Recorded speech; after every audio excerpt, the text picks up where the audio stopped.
Good evening, London.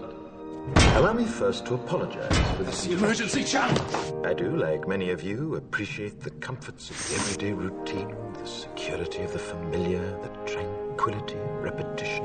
Bloody hell. I enjoy them as much as any bloke.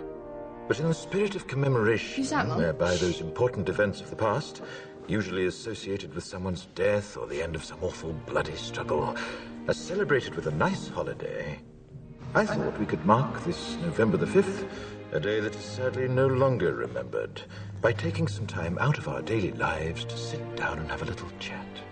There are, of course, those who do not want us to speak. Let me think, just let me I think. suspect even now, orders are being shouted into telephones, and men with guns will soon be on their way. It's Chancellor Sutler.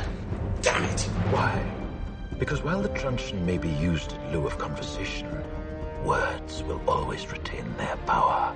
Words offer the means to meaning, and for those who will listen, the enunciation of truth. And the truth is, there is something terribly wrong with this country, isn't there? You designed it, sir. You wanted it foolproof. You told me every television in London. Cruelty and injustice, intolerance and oppression.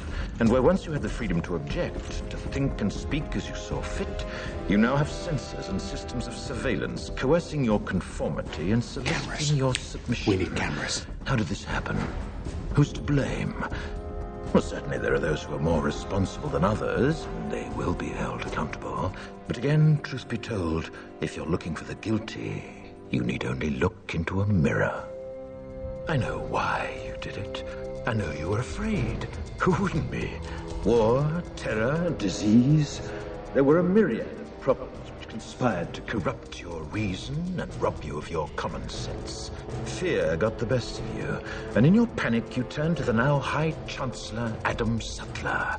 He promised you order, he promised you peace, and all he demanded in return was your silent, obedient consent. Inspector, you're almost through. Last night, I sought to end that silence. Last night, I destroyed the Old Bailey to remind this country of what it has forgotten.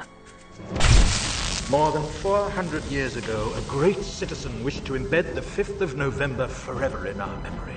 His hope was to remind the world that fairness, justice, and freedom are more than words. They are perspectives.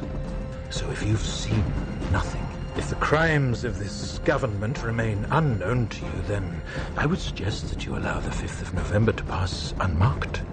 But if you see what I see, if you feel as I feel, and if you would seek as I seek, then I ask you to stand beside me 1 year from tonight, outside the gates of Parliament. And together we shall give them a 5th of November that shall never, ever be forgotten.